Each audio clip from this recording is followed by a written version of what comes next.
All right, let's get these last two examples out of the way. Let's take a look at number 7. This is just more of the same that we saw with number 6. So it should be fairly easy now, but it does offer us another slightly different shortcut. This is probably the most challenging of our calculations as we take a look at chapter 15. All right, so here we have a generic reaction between A and B, both gases, and the equilibrium with C and D, both gases. You can see the K value is 4, so we're expecting something product favored. And the initial concentrations of A and B are given as 1 mole per liter. So we've been given all the information fairly easily, but you'll notice there's not a lot here. So we're being asked to figure out the equilibrium concentrations of all 4 things. So this is the information we have. As we take a look at that information, all right, you can see that there is no information on equilibrium. I can't use that sheet that I saw in example 4 because I don't have any equilibrium concentration to use to help fill out my equilibrium law expression. So for this one, I'm going to have to do a little bit of estimations and assumptions on what happens. So let's start with A. What should happen to the concentration of A as the reaction is allowed to progress? Well, it should decrease by a certain amount. I think everybody agrees with that. And while we don't like the letters mixed with our numbers, equilibrium concentration, no matter what we do here, will be 1 minus x. We can now use this x value stoichiometrically to figure out the remaining changes. However, you might notice that this is a 1 to 1 to 1 to 1 ratio. So we can avoid a lot of stoich because of the 1 to 1 to 1 ratio. If this was a test and we were back in classes, I would have to make sure that you show me this to get full credit. Otherwise, I need to see the stoichiometry. But if this decreases by x in a 1 to 1 ratio, this must decrease by x, this must increase by x, and this should also increase by x. I hope that makes sense. And with that information, we get our equilibrium expressions. And we have quite the alphabet sitting there with our equilibrium law. So the only way we can start to get to some of these is knowing that we have this piece of information with the product favored equilibrium. So let's write our expression. All right, K is just equal to the concentrations of our product C and D all over A and B, products over reactants. We can put in our numbers now. 4.00 is equal to 1.00 minus x, 1.00 minus x, all over x, and darn it.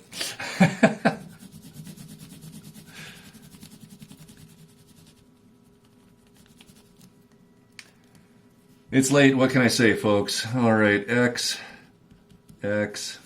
over 1 minus x, and 1 minus x. Okay, there we go. That's a better expression where we have products over reactants. Okay, with this one, we should simplify this a little bit. It'll make it easier to see the shortcut that we're going to have to apply to avoid the quadratic equation. Because if I do distributive law, all right, I'm going to get an x squared plus or minus x plus or minus a number for the bottom. I don't want that. There are ways to avoid the quadratic. And in this one, it'll be to simplify the numerator and denominator. X times x is just x squared. And 1 minus x times 1 minus x would also be 1 minus x squared.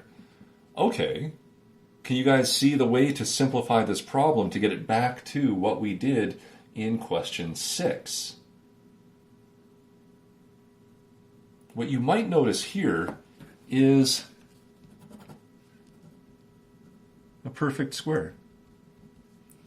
Even if it wasn't, we could still do that and just deal with an unrounded value here, but if I was to square root both sides, what would I end up with? All right, I'd have x over 1 minus x, no need for the quadratic, and 4 squared is just 2. So, do that, and you end up with 2 is equal to x over 1 minus x. And now we're back to the solution that we had in question number 6. All we have to do is distribute this out, get x on the same side of the equation, and solve. Okay, so to avoid the quadratic, we will present you guys with ones in which you can use the square root or perfect square strategy and apply a square root to both sides and simplify it to some numbers that you can use. All right, this is because in the curriculum we cannot demand that you guys do the quadratic, even though it could be used every time. If you feel comfortable with it and it's not too tedious, go right ahead. You can use this for any of these problems involving x squared or 1 minus a difference squared, that kind of idea. So here we go. We'll simplify this up here. We now would multiply 1 minus x to both sides. That would give us 2 times 1 minus x is just equal to x. Distribute that through, and now I have 2 minus 2x, I don't need the brackets anymore, is equal to x. Add 2x to both sides. And 2 is equal to 3x. Divide by 3. And we are left with x being equal to 0.667. Not too bad.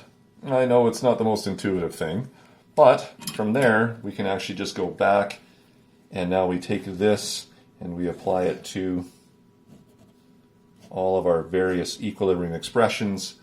All right, and we can see that a becomes equal to 0.333.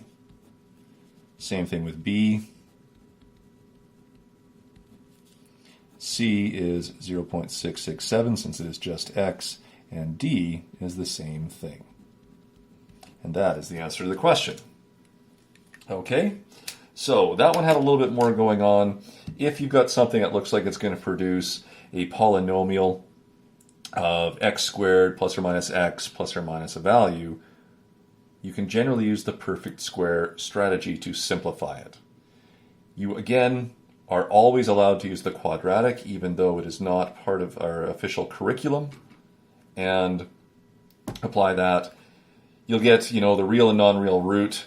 One will be a value bigger than 1, or your initial concentration, which makes it easy to ignore. The other one will give you that deficit amount, and that'll be the one that you use for the rest. So you guys have your choice there. In the textbook, they do show how the quadratic is applied, and then they do show this equivalent strategy. So long as you don't round early, you end up with a value that is comparable. Okay, so there you go. That is the perfect square shortcut for the quadratic. One more video to go, I guess, since this ran up to 8 minutes, and I will show you guys question 10 on the next page and leave the rest and the homework assignment to you. Variety here, all fairly similar. All these questions, are starting to look the same, but depending upon the information we give you, it will guide you to a particular strategy. Easiest way to do that, just like in thermo, is to get some extra practice in.